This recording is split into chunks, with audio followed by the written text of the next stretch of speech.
एक बुढ़िया थी, वो जात के बसखोरनी थी। वो डेली बेचारी सूप बेचने जाता था। कई दिन से बेचारी वो परेशान थी, उसको बिक नहीं रहा था। तो बिक नहीं रहा था बेचारी, ऐसी उदास होके बेचारी और एक पेड़ था वहाँ पर बैठ गई। और कुछ आसपास के दूर में थोड़ा एक मंदिर था भोले जी का, उसी में चर्चा हो रहा था। तो उसे आवाज़ आया बैठे बैठे कि यहाँ गीत की आवाज़ आ रहा, चर्चे की आवाज़ आ रहा। तो बेचारी गई कि हाँ मंदिर है, क्या चीज़ की आवाज़ आ रहा है, से चले जाते हैं देखते हैं, सो बैठे हैं ही। तो बेचारी गई, चर्चा सुनी, कुछ देर वहाँ बैठी, चर्चा सुनी। जब चर्चा ख़त्म हुआ तो चर्चा स्थान के ऊपर जो गुरु बहना गुरु भाई थे, सबसे पूछा कि बहन ये क्या चीज़ का चर्चा है, कैसे करना चाहिए, इसके मतलब क्या है। बस खड़निया बेचारी पूछी। तो वहाँ के जो गुरु भाई गुरु बहना थे, सारे विधि विधान उनको बताया। ये भोलेनाथ का पूजा है, शिव के गुरु बनाए हैं, उन्हीं को ये चर्चा गीत भजन हम लोग गा रहे हैं। तो बोला कि दीदी अगले संडे मेरे यहाँ चर्चा हो जाए तो अच्छा है। तो बोला कि हाँ बहन, हम कर देंगे चर्चा, अगर आप कहिएगा तो बोला ठीक है दीदी, अगले संडे मेरे यहाँ भी चर्चा कर देना। बोला ठीक है।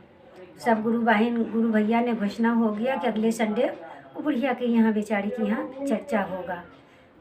तो ठीक है, सब मंजूर कर लिए। तो वहाँ से उठी बुढ़िया, प्रसाद लेके गई। उसको रास्ते में इतने सूप बिकने लगा कि वो ग्राहक को दे ही नहीं पा रही थी। एक हफ्ता आते आते बहुत सारे उसके पास पैसे भी हो गया, ग्राहक बहुत सारे आने लगे, सूप के बिक्री बहुत तेज़ी से होने लगे। फिर अगले संडे आए तो उनको पता था कि हम लोग चर्चा रखे हैं, गुरु भाई गुरु बहना आएंगे, तो उनके लिए सब कुछ की व्यवस्था किए, पूजा पाठ के सामान। तब यहाँ गुरु भाई गुरु बहना जो घोषणा कराए थे, तो यहाँ मन में सबको क्या आया कि अरे वो बुढ़िया तो बेचारी बसखोरनी जात की है, उसके यहाँ कैसे जाए चर्चा में। से सबके मन में यही आया कि नहीं जाना चाहिए।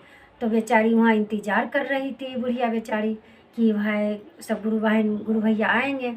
अब टाइम देखते देखते देखते बेचारी बुढ़िया रोने लगी कि भाई अब मैंने क्या गलती की है भाई बहन के साथ, से कोई गुरु भैया गुरु बहना हमारे पास आए नहीं चर्चा करने के लिए, हम कैसे चर्चा करें।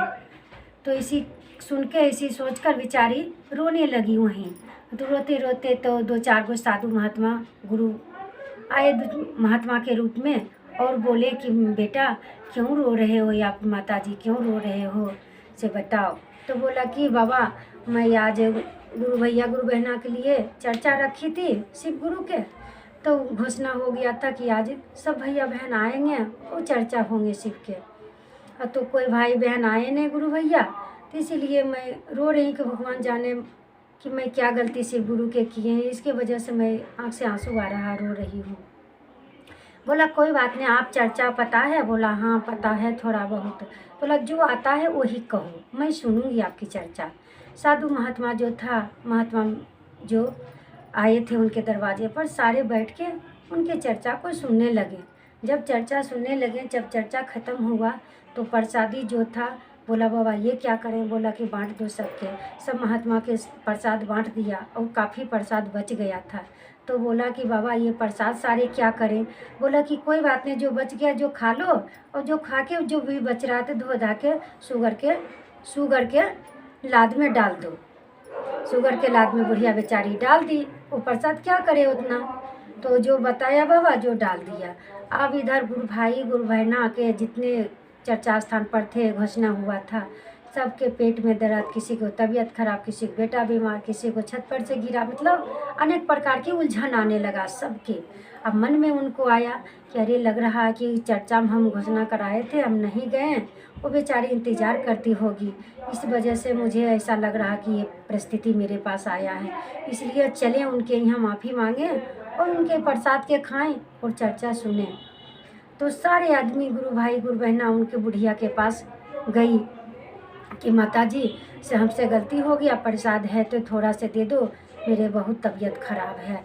वो कह रहा मेरा बेटा बीमार है, वो कह रहा मेरा तबीयत ख़राब है, कोई कह रहा कुछ कोई कुछ, ऐसे मतलब बोलने लगे। तो बोला कि अरे हम तो इंतज़ार करते करते चर्चा ख़त्म कर दिए। एक बाबा आया, वही चर्चा 1-2 बाबा आया, वही सुना, प्रसाद उन्हीं को दे दिए, जो भी बच्चा खा गए हैं, जो भी बच्चा हमें शुगर के लाद में डाल दिए, अब जाओ वहाँ से ले लो। तो सारे गुरु भाई गुरु बहना वही शुगर के लादी से, जो उनमें शुगर खाता है वही शुगर के लादी से वो 1-2 मिश्री का बादाम और मिश्री का दाना और मूंगफली का दाना वही उठा के सारे गुरु भाई गुरु बहना खाएं, तभी सबके जाके तबीयत सही हुआ, सबके मन बिल्कुल ओके हो गया। अब वो सोच रहा है कि यही से हमारा तबीयत खराब हुआ था। आप लोग गुरु भाई गुरु बहना सोचिए कि छोटा और बड़ा इंसान नहीं समझना चाहिए, इंसान तो इंसान है, तो चाहे कोई भी जात हो वो भी तो इंसान है। इसलिए ये शिव गुरु के चर्चा में किसी चीज़ का भेदभाव आप लोग नहीं करना, और करते हैं तो ये इस बात की ख़त्म करना। इसलिए अपना चर्चा समाप्त करती हूँ। नमः शिवाय।